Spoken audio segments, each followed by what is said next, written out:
যে 5টা ন্যায়ের কথা রাহুল গান্ধী বলেছে, দেশের মানুষ যেভাবে বর্তমান কেন্দ্র সরকার এবং আমাদের পশ্চিমবঙ্গের রাজ্য সরকারের দ্বারা বঞ্চিত এবং শোষিত এবং লাঞ্ছিত হচ্ছে, তার বিরুদ্ধে ভারত জোড়ো যাত্রার মধ্যে দিয়ে, ন্যায় যাত্রার মধ্যে দিয়ে রাহুল গান্ধী যে বার্তা দিয়েছেন 5টা ন্যায়ের কথা, যুব ন্যায়, নারীদের ন্যায়, কৃষকের ন্যায়, শ্রমিকের ন্যায় এবং অংশীদারি ন্যায়, এই 5টা ন্যায়ের মধ্যে থেকে যে সকল মানুষকে বার্তা দিয়েছেন, যেরকম মহিলাদেরকে 1 লক্ষ টাকা বছরে দেওয়া হবে, এমএসপির আইন তৈরি করা হবে, 30 লক্ষ শূন্য পদকে পূরণ করা হবে, শিক্ষিত ছেলেরা চাকরি পাবে, শ্রমিকদের হাতে কাজ দেওয়া হবে, এইসব কথাগুলো আছে।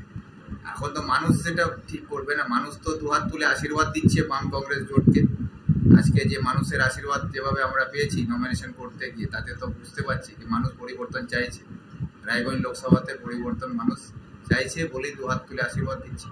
আমি তো প্রথম থেকেই বলছি, প্রথম দিন থেকে তৃণমূলের কোনো প্রার্থী নেই এখানে। যে তৃণমূল সেই বিজেপি, যে বিজেপি সেই তৃণমূল, একই প্রার্থী হয় লড়াই করছেন। যারা প্রার্থী হয়েছেন রাজনীতিতে তারা হচ্ছেন ব্যবসাদার, তারা জনমত নিয়ে ব্যবসা করেন। সেই জনমত ব্যবসাদারকে চায় না, জনগণ জনপ্রতিনিধি চায়। আর জনপ্রতিনিধি দিচ্ছে বাম কংগ্রেস জোট। কংগ্রেস জনপ্রতিনিধি হিসাবে আমাকে এখানে দাঁড় করেছে, মানুষ জনপ্রতিনিধিকে বাছাই করবে, ব্যবসাদারকে রাজনীতিতে মানুষ পছন্দ করে। রাহুল গান্ধীর নেতৃত্বে আগামী দিনে নতুন সরকার হবে, নতুন আলো দেখবে ভারতবর্ষ, এটাই আমরা আশা করছি।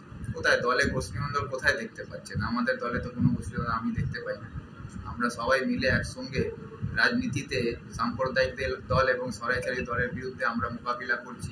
মাঠে ঘাটে সব জায়গায় আমরা একসঙ্গে আছি। জেতার ব্যাপারে কতটা আশাবাদী? 100% আশাবাদী।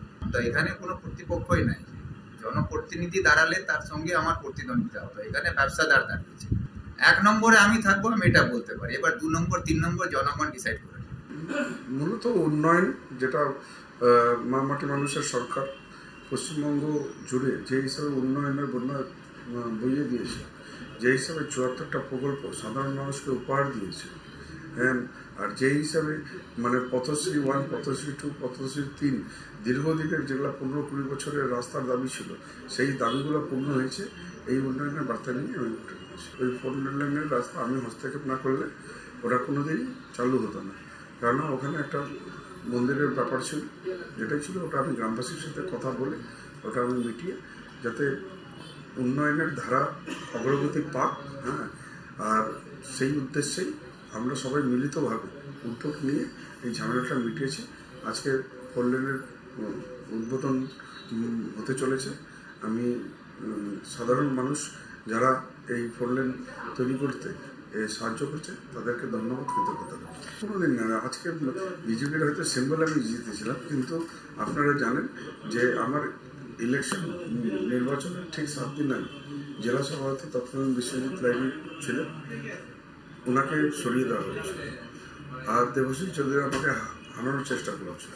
তো সব মিলে বিজেপি পন্থী আমাকে কিন্তু হারানোর চেষ্টা করেছিল। আমি যেটা জিতেছিলাম সেটা আমি নিজের প্রচেষ্টায়, আমার কাছে কিছু ইয়ং ব্রিগেড ছিল, তারা যে খাটাখাটনি করেছিল, আমি 20 কিলোমিটার 25 কিলোমিটার পায়ে হেঁটে মানুষকে বোঝাতে সক্ষম হয়েছিল যে আপনারা আমাকে যদি ভোট দেন আমি নিশ্চিত গ্রাম বাংলার উন্নয়ন করব।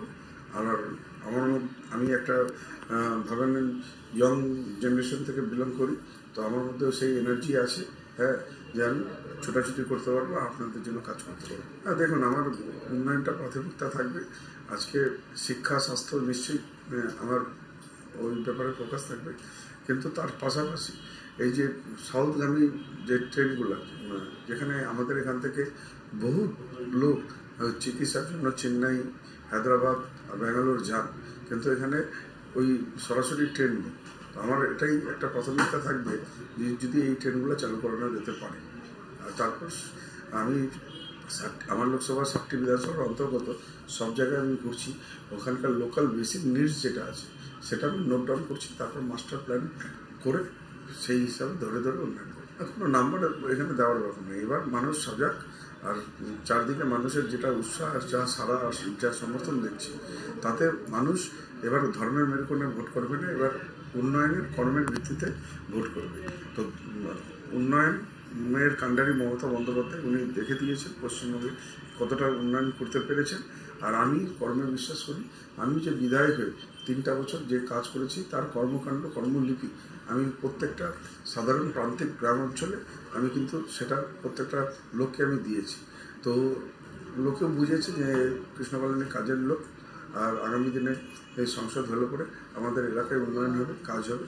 তার নিরিখে মানুষের যা উৎসাহ দেখছি তাতে বিপুল ভোটে জয়যুক্ত করবো। এখানে বিরোধীদের আমি আশেপাশে আমি লড়াইয়ের কিছু দেখতে পাচ্ছি।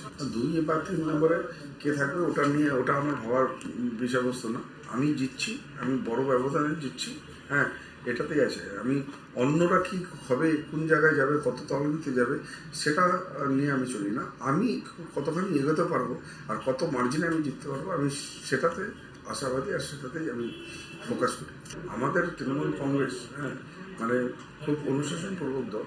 আর আমাদের সুপ্রিমো মমতা বন্দ্যোপাধ্যায় যেটা বার্তা দিয়ে দেয় সেই বার্তাটা সবাই মেনে চলে।